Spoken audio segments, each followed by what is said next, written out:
All right, morning. Good to see everybody. Appreciate you guys being here. So definitely a lot of moving parts. It's definitely a fluid process. A lot going on this time of year. I think anytime you work through this roster sort of building process, you kind of put it in pencil because really nothing's etched in stone. So, and I think the unique thing this year, different this year, even similar to last year, is you're not playing a game Sunday. So you go back and kind of look at some of the roster reduction and roster cut down.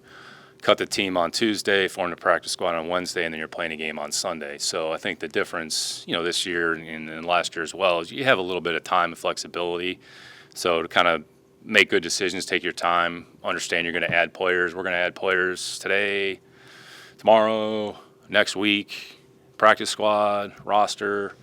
There's going to be a myriad of transactions that take place here over the next, I would say, 5 to 7 days. And then by Tuesday, Wednesday next week, I think everybody will be in a situation where, other than KC is playing Thursday night, and everybody will kind of be situated and get ready to go for the first week. So I'd say we're working through some things here today on our end as well, like every team is doing. But excited about the opportunity in front of us. Excited about the opportunity to start to prepare for a really good opponent, really good team that we're going to face. One of the best programs probably in the history of the league here over the last number of years. So.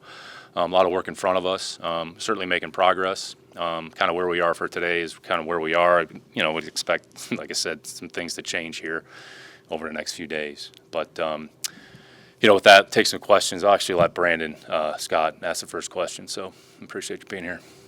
Thank you, Nick.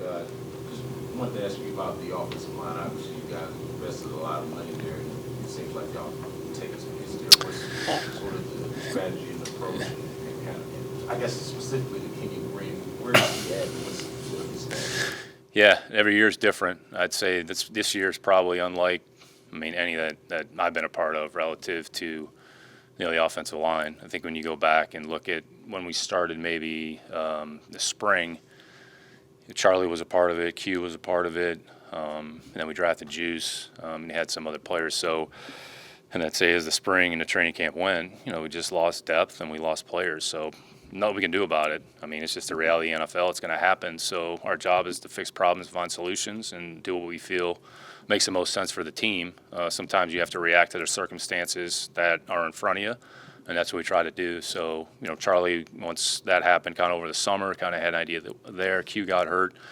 I would say specifically to Kenyon, it was just a matter of, when, not if, this was going to happen. So I'd say, and D'Amico made a comment the other day, he's proud of the player, proud of the kid for, I'd say, mental and physical toughness that he showed. I think he was dealing with a lot of things physically. He was dealing with some things, I would say, on a personal level as well.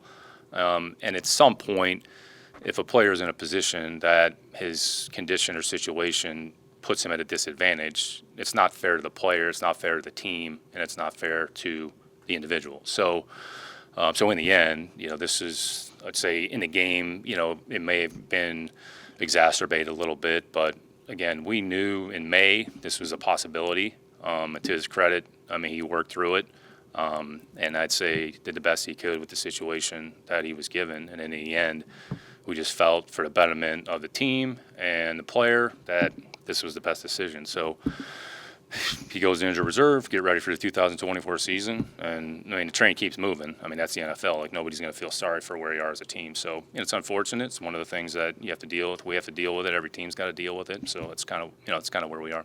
Hey, can you tell us about? Go ahead, Brandon. Specific to the player, though, Nick, with Green, what can you share with us about the plan for him in terms of getting him up to speed, kind of where you guys would like for him to be? Obviously.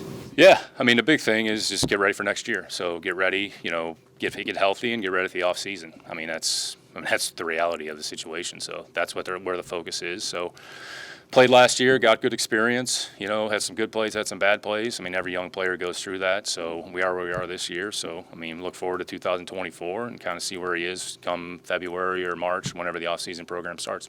Nick, can you tell us about Josh Jones, Kendrick Green, how you hope they fit in? Yeah, sure, John. I would say Jones, talk about him specifically first. So has a lot of experience, young player. He's played tackle. He's played inside. Probably a little bit better tackle and guard, but has the ability to play across positions. Still only 26, 27 years old. So I'd say just kind of working through kind of the depth on the offensive line overall. He was a player that we thought made sense to add to the team. I'd say Green, don't really want to comment right now on that. I'd say because that transaction really isn't final until the player reports and passes physical. So I'd say we're kind of working through that. But I would say just generally speaking with him, John, that was a player that we did a lot of work on in 21, whenever he was drafted. Had good traits, had a good playing style, had good testing numbers, played a lot as a rookie. Again, this is varying opinions. Like, he actually played probably more competitive than people think. I know there's been some commentary made about him, specifically from the guy that played quarterback there. But in the end, we can't really worry about what happened somewhere else. Try to focus on where we are now and, what do you think we can bring to the table. Has, some inside flexibility, center guard center. I mean, he's an offensive lineman. That's what he is. Yeah, I think we're working through that process here. I think we'll have a better idea, next week, kind of once we start to get ready for Baltimore here. So try to put the best 5 out there that, kind of give us the best chance against Baltimore, and we'll see how it goes. You talked about things changing over the next few days. Can you kind of elaborate on what you're looking to do?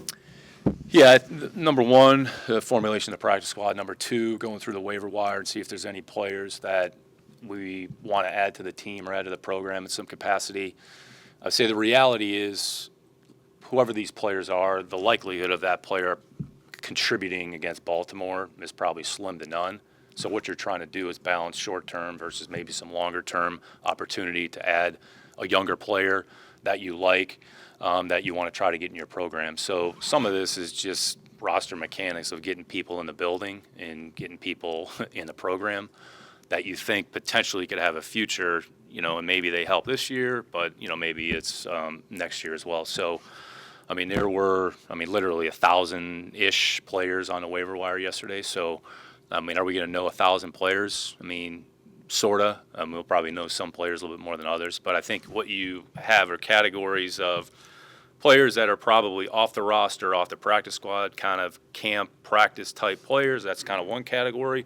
Then you have another category of, all right, practice squad type players that maybe at some point could have the opportunity to add to your team during the year that you would feel comfortable going into the game, and they would be competitive against whoever the opponent is. So again, I think there's just going to be some on and off. I think the other thing you'll see is players that are on rosters come off roster relative to whatever their injury situation may be. So, which will open up the opportunity for players that maybe were released yesterday or today to get added back onto the roster. So, like I said in the beginning, it's just a very fluid process. So just try to be pragmatic and diligent about it. Just try to make good, sound decisions, kind of take the emotion out of it, and just look at a snapshot of where we are, what can we do, what's feasible, what's not.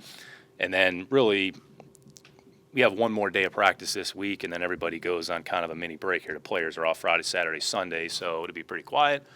Come back Monday, and then kind of start to go through your normal preparation here. So, our staff, scouting staff, has gone through over the last couple days, met, we've talked, spent a lot of time, like canvass the league, and every player is not going to be for your team.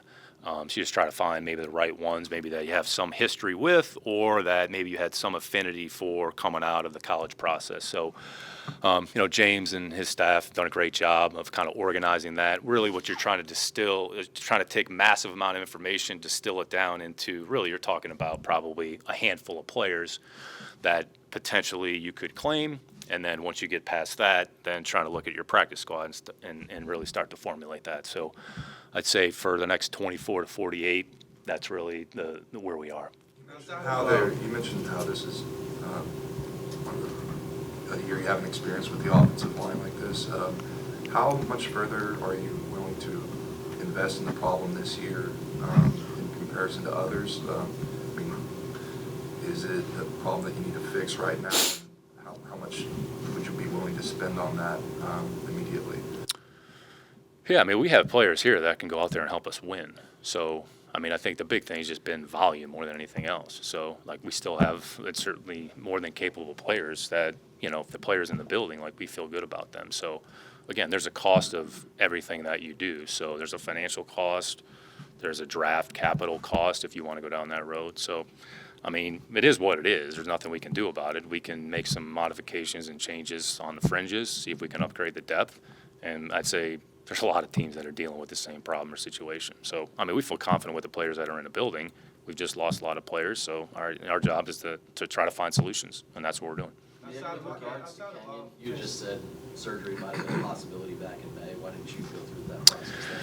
Yeah, I think it was try to give him an opportunity to see if it could be able to make it through a long period of time. So I think the issue that he had, like, we knew it was going to have to get fixed. So we try to give the players the best opportunity, maybe without putting them at a disadvantage, or physically, if they're able to endure and go through enough, they can handle it. Great, but if it gets to a point where it doesn't allow a player to do their job at an effective level, then it just, in the end, you got to make a determination. So instead of kind of hemming and hawing about it, like, in the end, it was just, all right, we knew probably it could potentially end up in this situation, so the timing is now. So, all right, we made the decision and we move forward.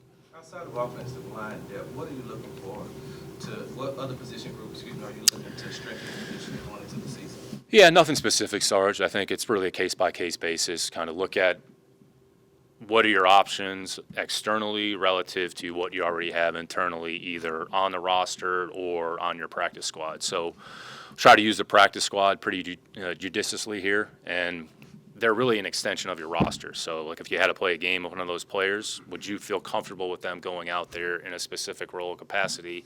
They'd be able to go out there and do their job. So I'd say really it's case by case. It's kind of looking at everybody, and if there's a player that you feel upgrades what you have, great. And then it's the opportunity cost to what do you give up at the expense of who and or what, and how much are you really upgrading. I mean, I think everybody can kind of throw names out on paper and say, well, this looks good, like, oh yeah, this guy will help your team. Probably a short-sighted way to look at it. So it's just try to take the information that we have, try to make a good evaluation of our players, know your players as best as you possibly can, and then make a decision. If we add X, then we have to drop this player. Are we really upgrading, or is it about the same? Are we comfortable with this? So those are the types of discussions that'll take place. Not we're making this massive wholesale change and we're going to find this, magic solution that jumps out of the sky. It's like not realistic.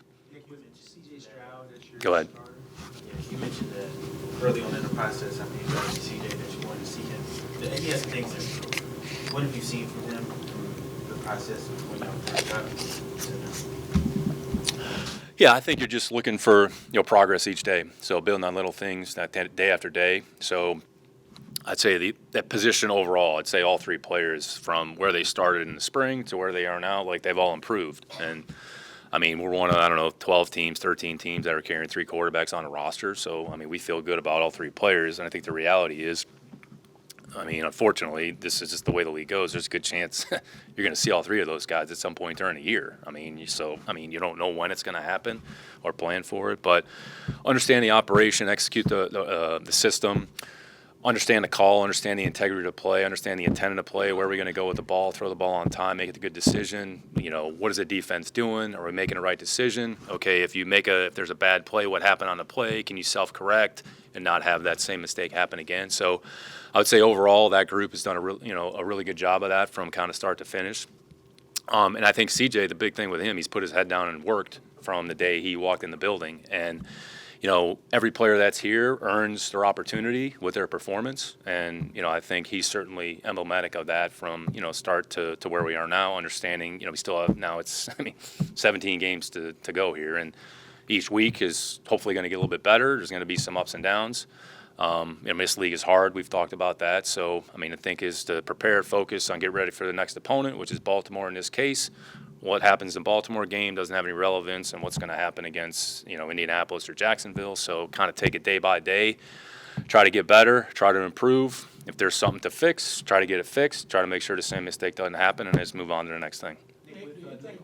Go ahead, John. Titles will be able to play against the Raiders. And what about Charlie coming back? Do you think he could come back with a number of games out? Yeah, that's a good question. I think it's probably TBD, John, really in both cases. I think as we get to next week, we'll kind of have a better idea. So don't want to kind of jump to conclusion or kind of comment here, however many days out. So to say similar to some of the roster stuff, it's fluid. I would say this, would expect to see Titus at some point. When that is, I'd say we're kind of working through that. And then Charlie's case, the fact that he's on PUP, so that's a minimum of 6 weeks. And once we get to the 7th week, kind of see where he is. And then if there's an opportunity to open up that 21-day practice window, is that applicable at that time, or are we going to need a little bit more time? So I think as we go, as we get more information, I think we'll be able to make more of a determination about what their availability is going to be. And I'd say,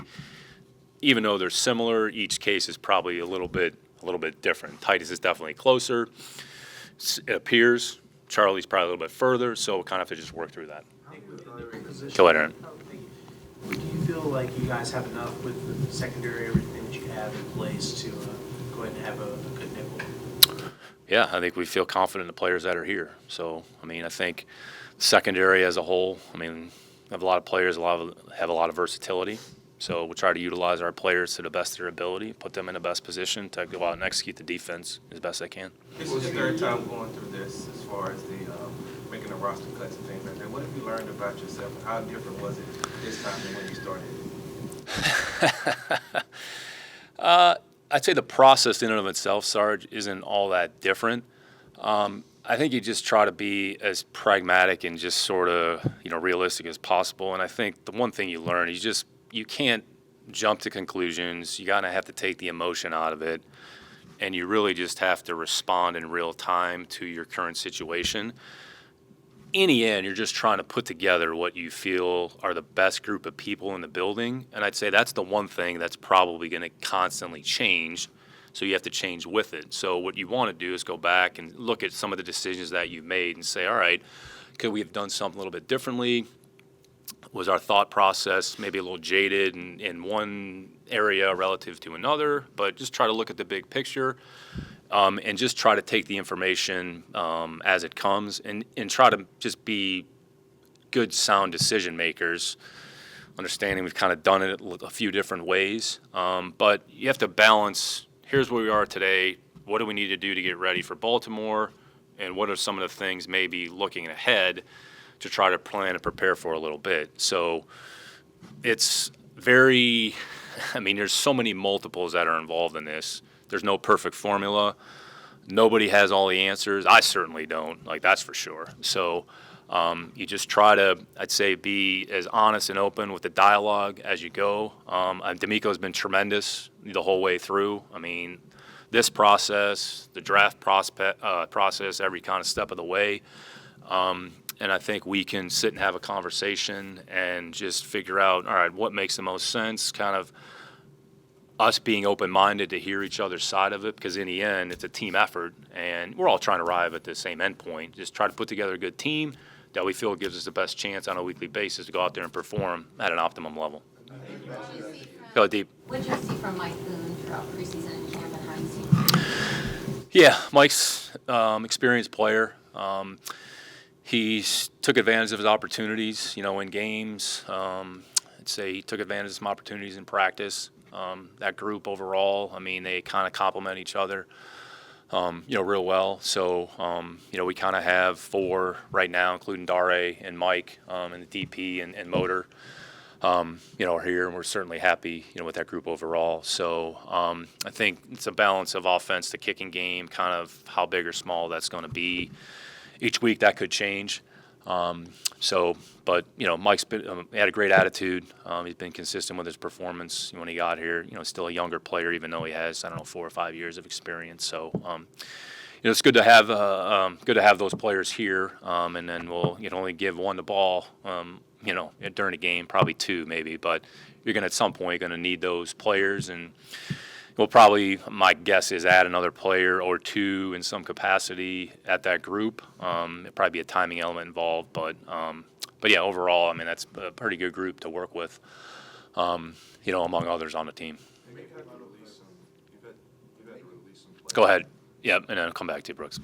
So when making final cuts, what's the balance between cap management, practice film, and preseason? Obviously, all the things, what's that balance? Yeah, it all goes together. You kind of have an idea of where you are from, everybody has a cap where they are currently. You have resources that you know you're going to have to allocate during the season to practice squad, injured reserve, maybe some other player acquisition during the course of the year. So, you try to budget accordingly. You need X number of dollars just to operate during the year.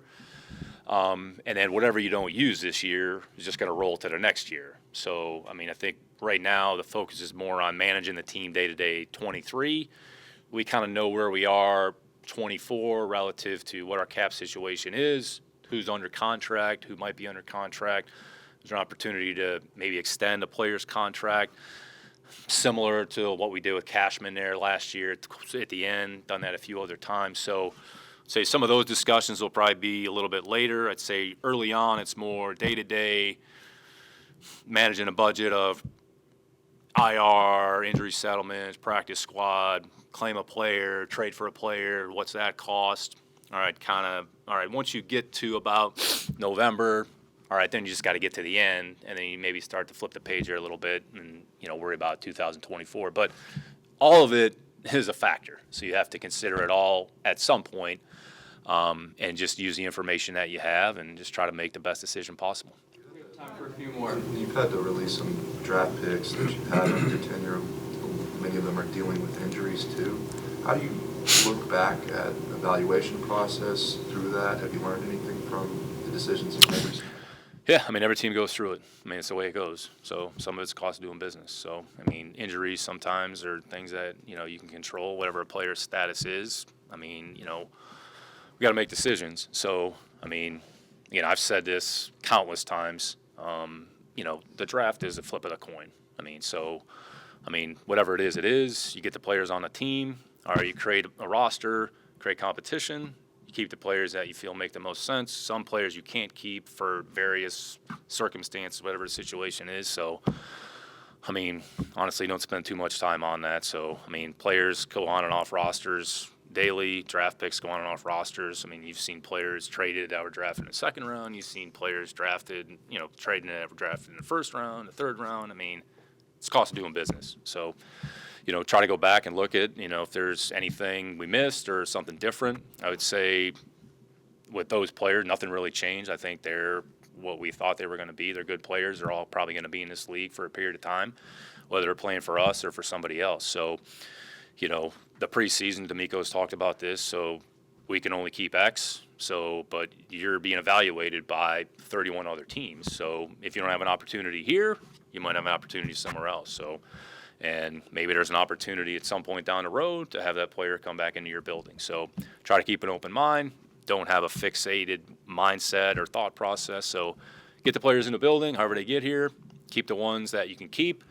You got to make decisions. You got to move on from some players. It's cost of doing business. It's the way it is. It's been a heck of a road back for John Metchie. Can you talk about what you and the team have seen from him, his progress this camp? Yeah, he's worked really hard. I'd say he's also looks like a player that hadn't played football in 18 months. So when you miss that amount of time, sometimes it maybe takes a little bit longer. But attitude has been good. He's gone out there and made some plays. There's other plays that he certainly can improve and do better. But for what he's gone through to get to this point, it's a great story, like no question about it. Okay, so now there's got to be some kind of tangible football production behind it. And I would say a player like that, there's probably a chance he's going to be a little bit better 6-8 weeks down the road than maybe he is now. So just when you miss that amount of time, it takes, it's like your team. Like you're really evaluating your team the first 4 weeks, kind of where you start. You sort of hope you know what you have, but you're really not sure. And then you get to week 4 or 5, all right, you have more information. So I'd say in John's case, that'll probably be the case. But, just a credit to his, I would say, physical and mental toughness, his work ethic, and just his ability to fight through, something that probably not a lot of people could fight through with a great attitude. So credit to him, credit to the medical staff, credit to the coaching staff. But at some point, you got to kind of turn the page into it's a great story into we got to play football and got to figure out a way that players can help the team because in the end, that's the most important thing. But love John, love having him here. Excited for the opportunity in front of him, and now it's going to be about production and what everybody does with those opportunities. We'll go Christie. We'll As you head towards the season opener, how would you evaluate your team overall in camp? And are you encouraged that the Texans will be better this season than last? That's the hope. We don't control what the record is, what we're going to be, what it's going to look like. All we can control is our attitude and our performance on a day-to-day basis. I mean, it's a process-driven league, and you just have to find ways just to continually improve and get better, I'd say, on a day-to-day, week-to-week basis. So I'd say we have a lot of players in the locker room with I would say, a competitive edge that are excited about the season, excited to get started. They're good players. What does that manifest itself relative to wins and losses? Like, none of us know that. I mean, it's just, we don't know. So all we can do is prepare, try to go out there and perform, take advantage of the opportunities that we get, and just try to win that week, each week, and then kind of see where we are at the end of the season. So that's the truth. I mean, I think this is it's fancy, a fun part of the year, record projections, who's going to do what and all that. I mean, honestly, it's a waste of time. So I know it's people got to do it, but we don't really spend too much time on that. All we're focused on is what do we got to do, figure out a way to beat Baltimore. What are some of the ways we can do that? Try to find some. I mean, look, this is one of the arguably hardest places to play in the league. I've been there multiple times. It's a pain in the ass. So it's a hard environment. It's a good team. It's a good program. We got a lot of good players. So we're going to prepare. We're going to go out there and try to put the best product on the field as possible, and just go out there and execute enough plays, and hopefully put ourselves in the positive column. So if it doesn't happen, then we just got to turn the page and go to the next thing. But I think our players are excited, ready to get started. And I think there's certainly a competitive edge with this team. Starts with the head coach, and it trickles down to the rest of the building and the players. And I think you've seen that at practice. I think you've seen that in games. And, we're going to need everybody when we walk into Baltimore here, a week from Sunday. Nick, you kind of mentioned when you were looking at adding in Kendrick Green, the background of having scouted him back in 2021. Just having kind of that same background with other players maybe through the waiver wire as a baseline where they can improve or regress and give you opportunities on what you're looking at to add in the waiver wire? Yeah, it's really the starting point. So start with that. Let's go back. Let's take a look. Let's go to sort of rehash. And then if it's a player that's played, all right, how is that player played relative to maybe what we thought it was going to be? Because the draft, it's projection. It's total projection with just about everybody. So try to marry those up, try to match that up, and then kind of look at your team, where you might be. And then if you look at the situation and say, you know what, this makes sense, then you go ahead and do it. If you're not sure, but that's a great starting point. I would say it's a really good, useful tool, which is why we put so much emphasis on that process. And I think our scouts and everybody involved in the college scouting process sees the importance. We reinforce that with them, and we kind of see the fruits of the labor. I mean, it just reinforces the importance of everybody's role within the organization, and every step of the way, what you're doing is important. But specifically to your question, yes, that's absolutely the starting point, and then you might try to find other ways to gather information, anything new, and try to compare that and match it up with, well, here's what we thought, here's what somebody said, okay, he was in this program, here's some information they provided to us, combination of what we see on the field to maybe you have a coach or somebody that you have a relationship with that could shed some light on that individual player situation. So try to use all those factors into the decision-making process, absolutely. Last one. On special teams, after cutdowns, you lost a couple of guys that have a lot of experience in the return game, both punt and kick. Who are you looking at to fill out those roles? Yeah, I think we've had some players that have worked back there, during training camp. So, we'll kind of start to work from, all right, what does the game day roster look like? And based on that, who we think is going to be active. Then, all right, try to slot some people into roles. And if there's a player out there that maybe could fill that specific role, maybe there's an opportunity to add that player to the team, or it could be a player that maybe comes back here at some point. So, it'll be interesting to see. I mean, just kind of what went on in the preseason on the whole kickoff front. I mean, I don't know the exact number, but it looked like there was a lot of kickoff returns that took place during the regular season. So, and more traditional kickoff returns. I mean, I would say you saw a couple instances where there were some squib and some other strategies that were employed. So, I mean, kickoff returns, forget about the rule change, but even going back, it's maybe one a game, maybe. right? 15 or 20. You go look through the kickoff return statistics. The guys that are the tops in the league, they have maybe, 20, 25 returns, so it's a little more than one a game. So, strategy-wise, I'm not sure it'll be any different. Say the punt return, you just got to make sure you got a guy that can handle the ball. There's, I would say, field punts, field returns, plus 50 punts. So it might be the same guy, it might be a different guy. So it might be kind of multiple people handling the role. So we'll kind of see how it goes, see what our options are. We think we have some players here internally that can handle that. Maybe there's some players externally that aren't here that could be an option as well. So we'll kind of look at that and kind of figure out what makes the most sense. All right. Thanks, everybody.